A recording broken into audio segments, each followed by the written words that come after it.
For some of us, we are naturally extremely self-aware. We feel naturally drawn into our personal growth and personal development journey. We want to be the absolute best versions of ourselves. And that leads us to look at our communication, our relationships, and how we show up in the world. For many of us who've been on this self-help or personal growth journey, you have learned that you are the product of the 5 people that you surround yourself with the most. And when you learn this, you start to examine why you choose certain relationships, why you have certain people in your life, especially if you find yourself in consistent toxic relationships. You might be noticing this pattern more and more, and even seeking professional help on it, reading books on attachment styles and trauma bonds and things of that nature. And this is so valuable. It is so empowering to have awareness and understanding of what your issues are. But something that I notice a lot of people find themselves at is that we have that awareness, we have that understanding, but we don't yet know how to overcome that issue. And that's completely natural, that's completely normal, because understanding a problem doesn't necessarily give you experience in overcoming it.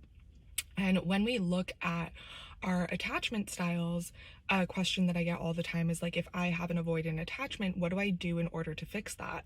One of the first things that we can do is just bring awareness to all of the relationships in our life. This includes our relationship with ourselves. If you have an avoidant attachment style, where are you avoiding yourself? Where are you avoiding your own emotions? And another thing to look at is if you find yourself in a lot of toxic romantic relationships, are you also in toxic friendships? I think that we place so much energy and so much focus on our romantic relationships, but do we really place even nearly as much attention or energy or focus on our friendships? Do you show up as your best self in your friendships, or do you use your friendships as a dumping ground for your emotions and a place where you guys come together and complain about all of the horrible things in the day? There's friendships that as you grow, as you become more self-aware and become the best version of yourself, you're going to grow out of those friendships. You're going to notice that every single time you guys talk, they're just always complaining about the same exact things.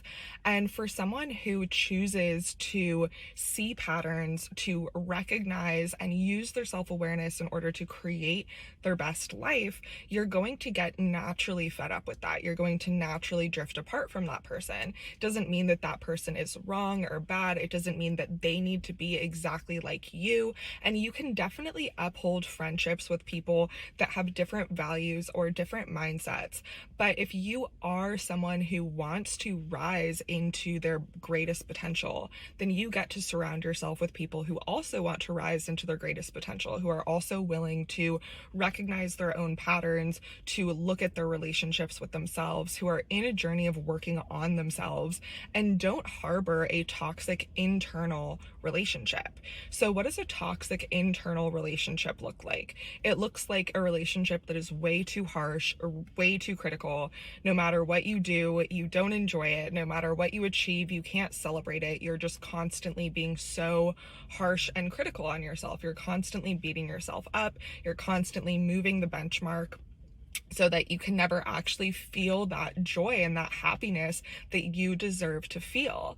And this is a toxic internal relationship. You are perpetuating this pattern of, I'm not enough, I'm never going to be enough, I always have to work harder and harder, and it's like a hamster wheel that you can't get off of.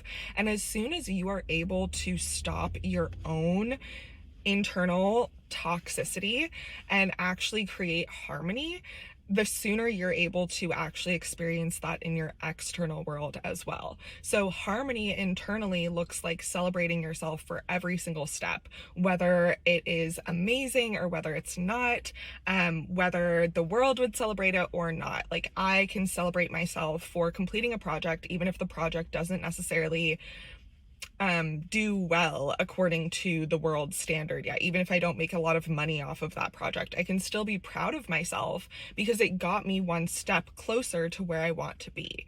So it's about being able to cultivate and recognize the things that you truly do see and feel as achievements, and to do the things that you know are going to give you self-esteem, are going to unify you with the person that you know that you're meant to be, so that when you go and say those affirmations in the mirror every single day, you're not just saying empty statements, you're saying things that you are actually filling in. So when you say, like, I'm doing my best, you actually go out and do your best. You're not just saying this over and over and lowering your self-esteem. You're actually following through with the actions to close the gap between where you are and where you want to be, so that you can actually experience life the way that you deserve to experience life.